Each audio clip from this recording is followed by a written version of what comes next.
Okay, now we're going to get into Chapter 51, followed by Chapter 52 with the next PowerPoint. These are covering our endocrine. This Chapter 51 covers pituitary, thyroid, parathyroid, and adrenal disorders. I'm not sure in Med-Surg. I think you get into this more in your summer Med-Surg, but you have covered it in your pathophysiology, or at least in pathophysiology, maybe in other classes. Anyway, so we're going to start with the pituitary. Your pituitary is sometimes referred to as the master gland. It has an anterior and a posterior lobe. The anterior secretes several hormones: the thyroid stimulating hormone, adrenocorticotropic hormone, which is the one that thyroid stimulating hormone, of course, stimulates the release of thyroid hormones, and the ACTH stimulates the adrenal gland. FSH, you should remember, is your follicle stimulating hormone, and LH is your, LH isn't listed here, your luteinizing hormone that should be listed there. And GH is growth hormone, and you have prolactin, which of course stimulates for breast milk. Your posterior pituitary has your oxytocin and your vasopressin. It works in a negative feedback system. So that means when you're missing, lacking one of these hormones, the pituitary stimulates the hormone to activate the release of it. So we're going to get into that a little more.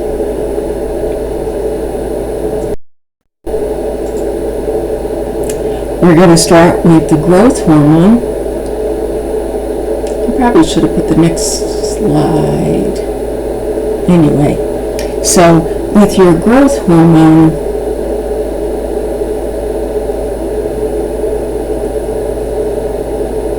acromegaly, disorder of your IGF, which causes excessive growth of the hands, feet, jaw, internal organs into adulthood.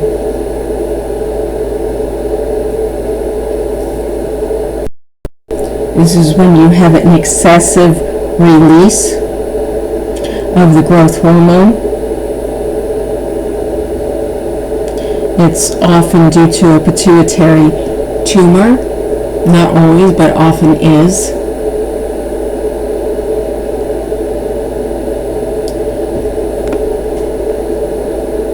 You have here, this is talking more about the growth hormone. I put the two medications on here. So you have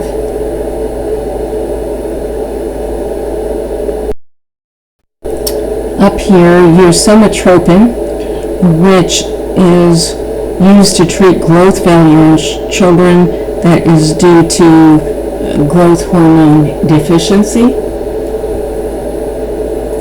It is very expensive. They do lots of testing to make sure it's absolutely necessary. It must be started before the epiphysis is fused. It's administered over several years.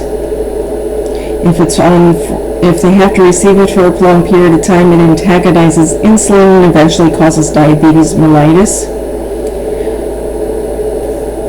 It's given subcutaneously or intramuscularly, and we'll talk about that more when you get into pediatrics in a couple of semesters. Unfortunately, this is a drug that is sometimes abused by athletes trying to build their muscle and their physique, but it will lead to diabetes. So for the opposite, for the gigantism, like you saw before, when there's excessive release of the growth hormone, we are given Sandostatin, the generic name is octreotide, Octreotide. I've always seen it as Sandostatin. Anyway, it's synthetic, is to suppress, as I put here, inhibit that growth hormone. It's also very expensive and a lot of GI problems with it. You have a table in your text that goes into a few other of the growth hormone suppressants. The two that I found that are used the most is this octreotide and the lemreptide. Both of these are given subcutaneously, and again, you have to watch the glucose levels for the suppressants also.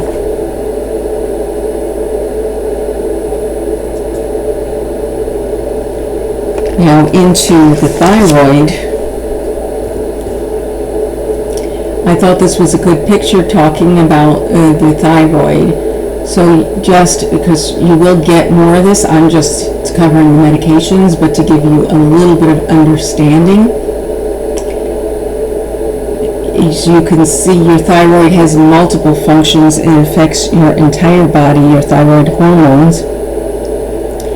So when your thyroid hormone, your T3 and your T4 levels are low, the TSH, or thyroid stimulating hormone, is released from the hypothalamus and stimulates your thyroid gland. So it's your adrenal gland, your anterior adrenal gland, that tells your hypothalamus to release thyroid stimulating hormone, or TSH. The TSH is released to your thyroid to say you need to release more thyroid hormones. So when somebody is hypothyroid, the T3 and T4 are low, but their stimulating hormone is elevated. It's elevated because it's trying to stimulate more thyroid hormone.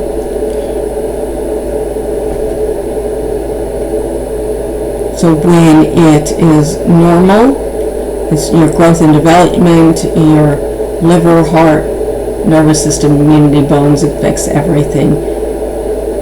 And okay, let's go here to hypothyroidism. This is just a good picture talking about all the things. You just figure everything in your metabolism is slowed down. And I said you will cover this some more. I just want to go into the medications for it.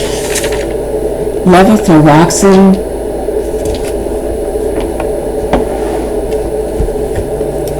is the generic thyroid medication that you will see used the great majority of the time. I'm trying to find your chart in the text.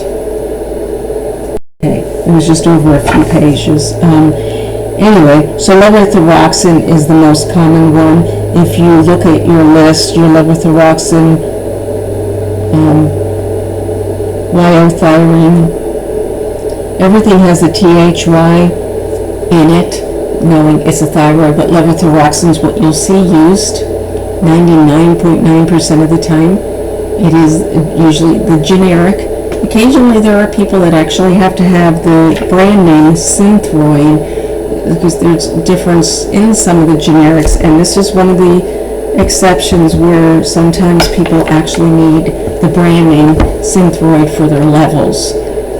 Another natural is what they call armor thyroid. I did have a patient that was actually allergic to something that was in the Synthroid, and I had to give her armor thyroid, which you can buy over the counter, but it does work. Also, there are some compounding. Your text doesn't go into it, but I did put it on here because I did work out. There was a little pharmacy out in Waynesboro where they actually compounded from some natural things to make a thyroid medication for a patient.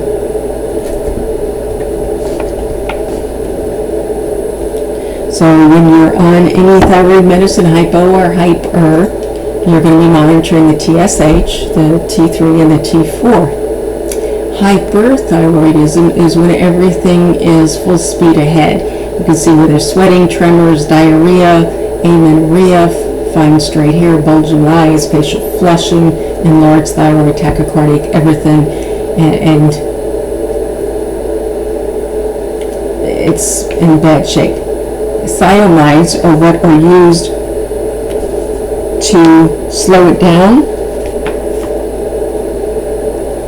I put the two on here that are used most often in the United States. Methimazole and propylthiouracil, or PTU. I've always heard it called PTU. Sometimes they can have a Graves' disease. That's where the PTU is used the most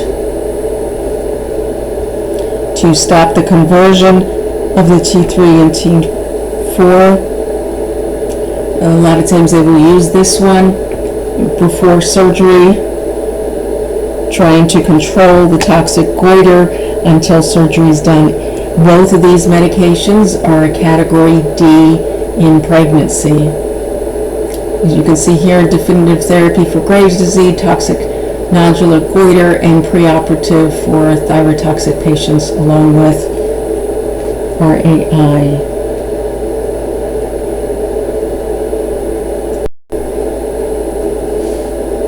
And your RAI is your radioactive iodine treatments, and your text does go a little bit into the iodine. It's in your chart, also in your text, to reduce the size and vascularity of the thyroid gland. It, again, is a category D.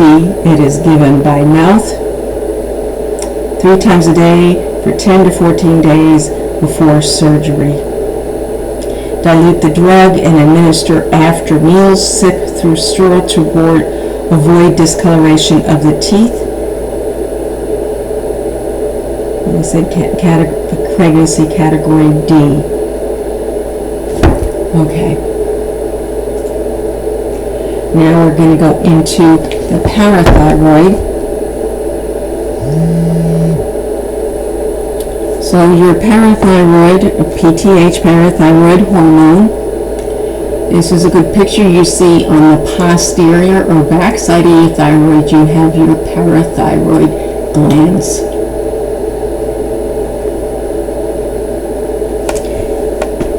A decrease in serum calcium stimulates the release of the parathyroid hormone. Calcitonin decreases the serum calcium levels by prompting renal excretion of calcium.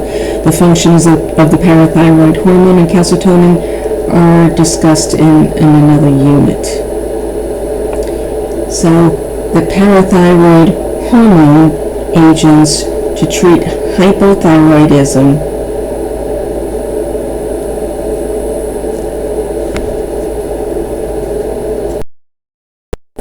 So if you have a parathyroid hormone deficiency, vitamin D deficiency, renal impairment, or diuretic therapy, will result in a hypocalcemia. So the action of the parathyroid hormone is to promote the calcium absorption from the GI tract, promote reabsorption of calcium from the renal tubules, and also to activate vitamin D. So you see here for your hypoparathyroid treatment, your biggest one is your calcitrol. That's your prototype that your text goes into. It is a vitamin D analog, so it works as a vitamin T for this calcitrol. And you can see here on the other ergocalcitrol, you notice the calc, it's like for calcium, CALC is in both of them, and this ergocalcitrol is also referred to as vitamin D. You can have some GI issues, anorexia, nausea, vomiting, diarrhea, cramps. It can also cause drowsiness, headache, dizziness, vertigo, a metallic taste, lethargy, and photophobia. It is used to treat hypoparathyroidism and manage hypocalcemia and chronic renal failure. If you ever decide to work with chronic renal failure patients in dialysis, you will be checking their calcium levels when they're every so often when they're on treatments, and have to actually give them the calcitrol injection IV. Okay, so adverse reactions of this, of course, are hypercalciuria, hypercalcemia, which is excessive calcium coming out of in the urine and excessive calcium in the blood, and hyperphosphatemia, which is an elevated phosphate level. As your vitamin D, your calcium, phosphate, they all go together. Calcitrol can also be given orally and is readily absorbed in the GI tract for the management of hypocalcemia. I just realized they have, make sure on your thyroid, well, in your text, always look over all your nursing process. They have a nursing process on, I'm backing up here a little bit, on your pituitary hormones. Avoid administering corticotropin to patients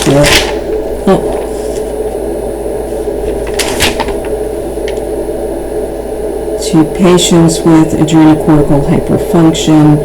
Observe patient's weight, check for edema.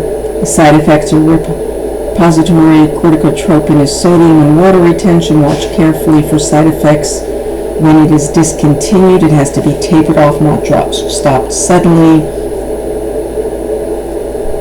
If they're treated with adrenocorticosteroid thyroid hormone or ACTH, advise them to adhere to the drug regimen. Discontinuation of certain drugs such as corticotropin can cause hypofunction of the gland, so that's why it has to be tapered off slowly.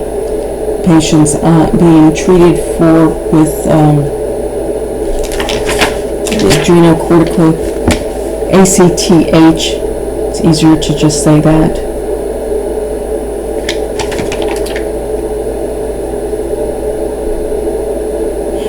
May need to be on a potassium supplement, and they need to decrease their salt intake. Sorry, I'm going backwards. I just realized I had skipped over some of this. So your ACTH, or adrenocorticotropic hormone, and the common one is the consintropin. The other one, corticotropin.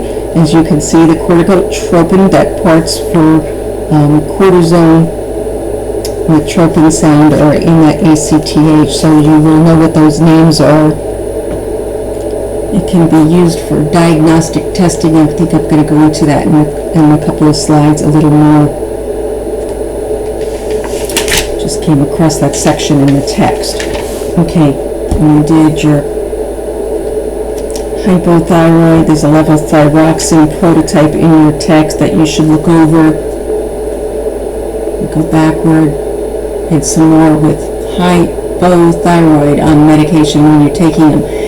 Many things interfere with absorption of thyroid medication. Lots of things block it, so they need to be taken with nothing else. It needs to be taken on an empty stomach. It should be at the same time, close to the same time every day. So usually they should take it in the morning without any other medicines, with water, never with the meal. They have to wait about an hour before they eat.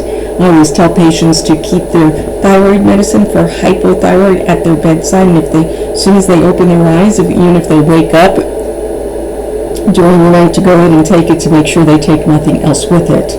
If you see there's a drug, lab, food interaction, there's quite a few things that interfere with it.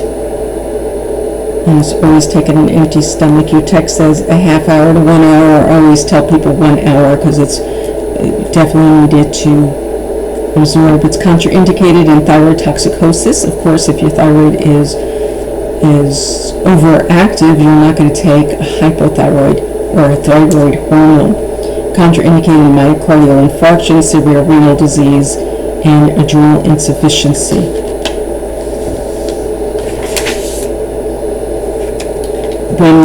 If you get test questions talking about thyroid medicine, remember that it is in micrograms. That's one thing with the hypothyroid medicine. Sometimes it's in micrograms and sometimes it's in milligrams. So remember moving that decimal place over. So if you haven't, if it's say 75 micrograms, remember to move that decimal over if it's in milligrams. I have seen people almost make that mistake. Okay, I think I caught myself up. I apologize for that, for skipping around here. So back to the parathyroid, we talked about hypoparathyroidism and giving the calcitrol.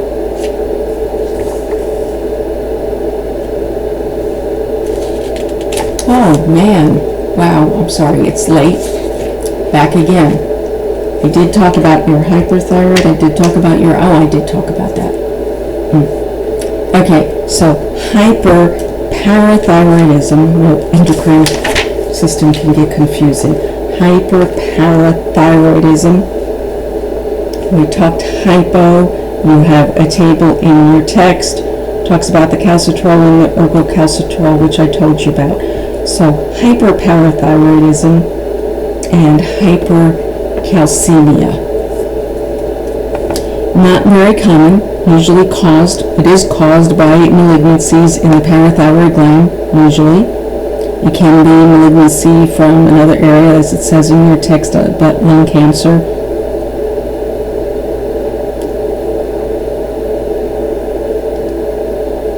It can come from a prolonged immobility leading to calcium loss. You have a couple of medicines. This calcitonin salmon, as you can see, it is given nasally.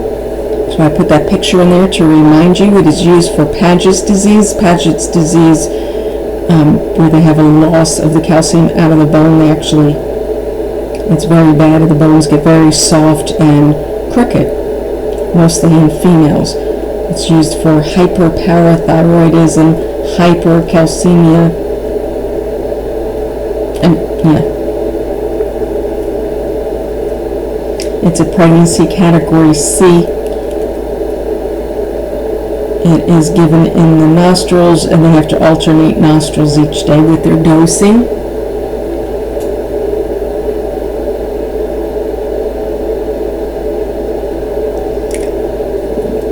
Didronel is another, and then the last one here is your cinacalcet.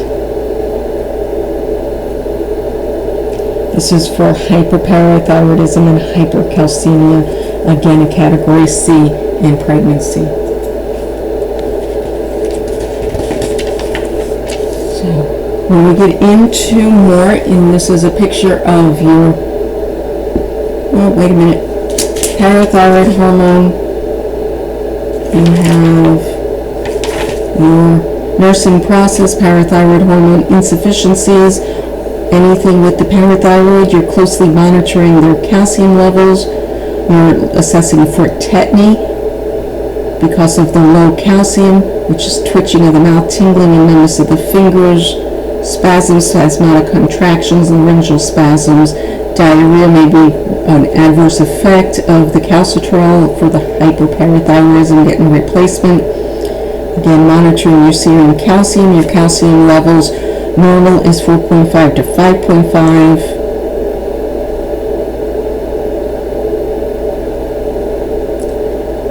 And patient teaching in hypoparathyroidism, direct patient to report symptoms of tetany.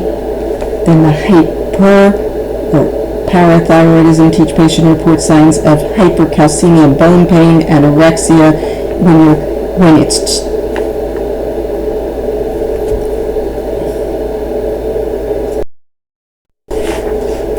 they actually have the calcium being pulled out of their bones, and a lot of bone pain, or even sometimes in the overgrowth on the bone. Okay, so here in your adrenal, we're going to talk about the glucocorticoids.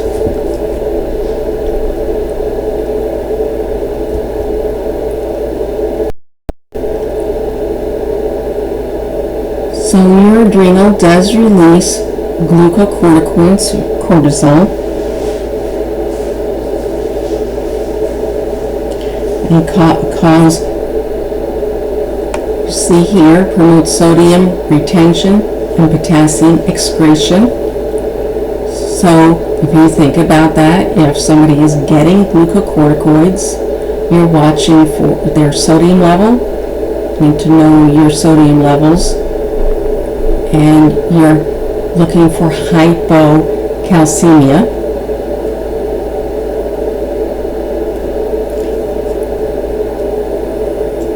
Again, with the adrenal, it is controlled by a negative feedback, meaning as levels go down, more is stimulated to be released, and the other way around. Although glucocorticoids we've discussed in the past because they are used for many, many different things, such as inflammatory, allergies, immune things, arthritises, multiple sclerosis, myasthenia gravis, ulcerative colitis, glomerulonephritis, shock, ocular vascular inflammation. I could keep going. Okay. I have some pictures coming up that shows you a little more on this Addison's disease, which is adrenal hyposecretion. We'll also discuss briefly Cushing's syndrome, which comes from having an excess. The other release is the mineral corticoids. They secrete aldosterone, promotes sodium and water retention. Again, as you can see with the sodium retention up here, it's controlled by the renin-angiotensin syndrome in your kidneys.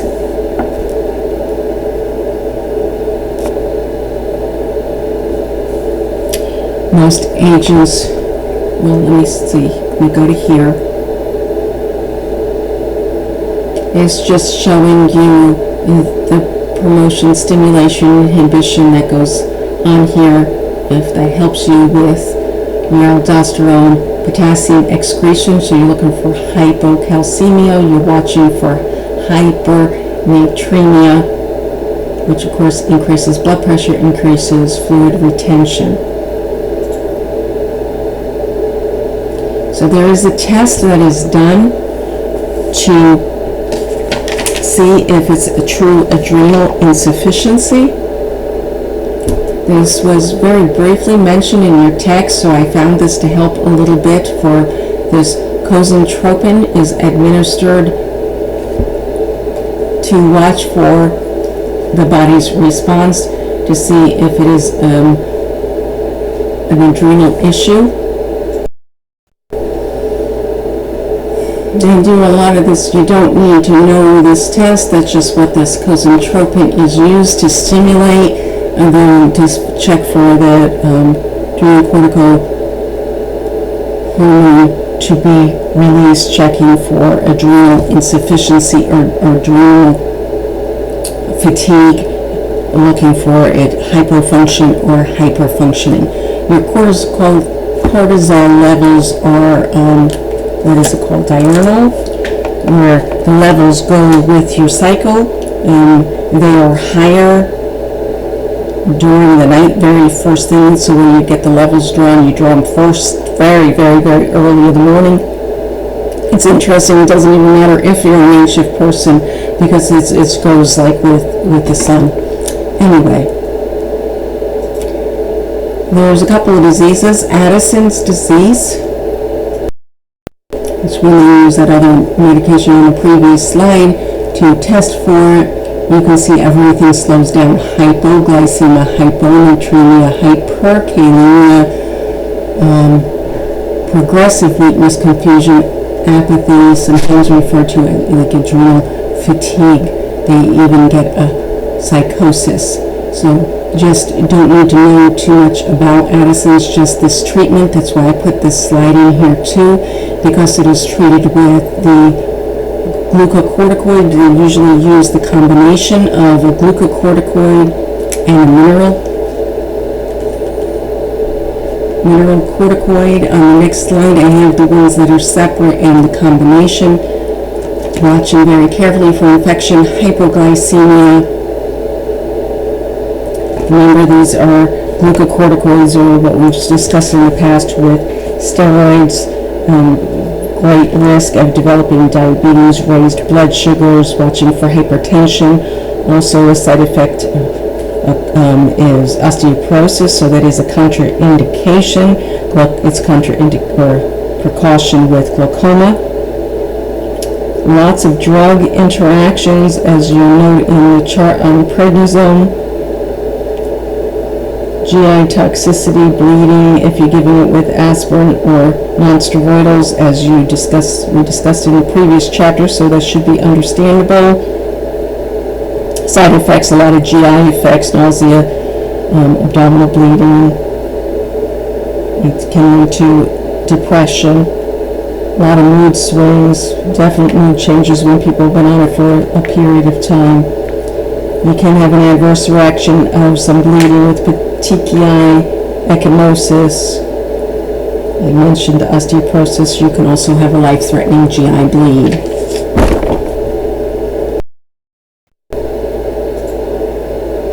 Your adrenal hormones, there is a chart in your text. In your chart in your text, what they have on the top is the short-acting, the cortisone, and the hydrocortisone, which I have over here, because these are actually the combination. They're a glucocorticoid and a mineralocorticoid, and this is what's most often used for Addison's. It works better with that combination. Your glucocorticoids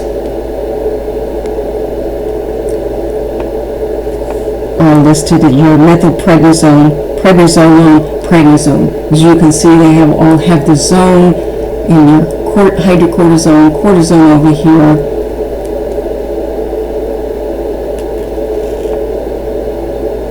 Dexamethasone, betamethasone,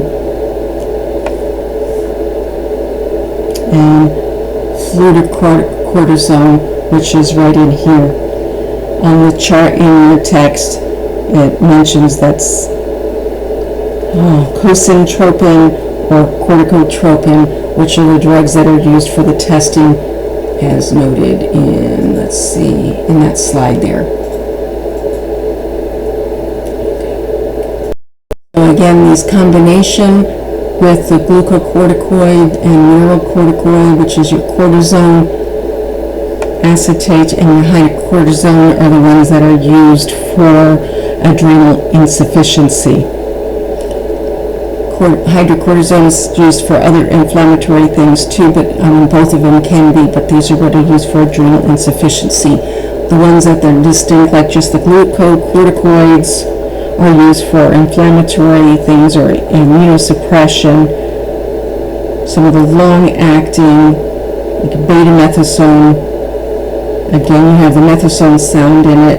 Dexamethasone, those are longer-acting anti-inflammatories. And then your mineralocorticoid is used for adrenal corticoid insufficiency and Addison's disease. Cushing's, it says Cushingism, which may occur from extended use, like the dexamethasone suppression test. It is to distinguish whether there's a pituitary tumor, adenoma, or sometimes this occurs from extended use on corticosteroids of any type. And here, Cushing's syndrome, which is caused by corticosteroid use, when you have to taper them off slowly, watching for the facial edema, the high blood sugar, bone thinning. And then there is that Cushing's syndrome that's caused by a pituitary tumor or pituitary adenoma. And they do surgery to remove it. They can do radiation. And then it should have been in your text, but I couldn't find it. I don't know if it's here somewhere and I'm just missing it. But interesting word, steroidogenesis inhibitors. And that is to stop or reverse the cortisol responses in the body. So if you look at the word steroid Genesis. Think of genesis as killing. Steroid genesis, to reverse those effects, to inhibit the cortisol levels and working in your body. So the medicines that are given for those, which was interesting, ketoconazole, which is actually an antifungal, metauropone, and mitotane. All the studies I could find, the mitotane seems to be used the most, and I thought it was interesting. Ketoconazole, which we covered in the past, if you remember, the azole, antifungal. So these are 3 medicines that can be given to reverse or stop the extensive release of cortisol in your body. First, you have the nursing process section for the adrenal hormone, glucocorticoids in your text. Remember, very closely watching your electrolytes, your sodium and potassium, watching your blood sugars, especially. Serum potassium level usually decreases and blood sugar usually increases when there are glucocorticoids such as prednisone taken over an extensive period of time. Monitoring their weight, because fluid retention can occur, and also increased appetite, weight gain. Report if the patient has glaucoma, cataracts, peptic ulcers, psychiatric problems, or diabetes mellitus, because the glucocorticoids will intensify, aggravate those issues. It's not necessarily a contraindication, because sometimes the medicine is greatly necessary, but it requires careful monitoring. If you notice, in administering glucocorticoids, it can be given IM, but not in the deltoid muscle. Just keep that in mind. It's IM, IV, aerosol, topical. I know it can be given orally also, but never in the deltoid muscle. Again, it talks about your labs that we talked about monitoring. Anytime therapy is 10 days or more, you're watching for effects. If you're on it more than 5 days, it needs to be a taper. There's lots of little lightning bolts of things to look over in here.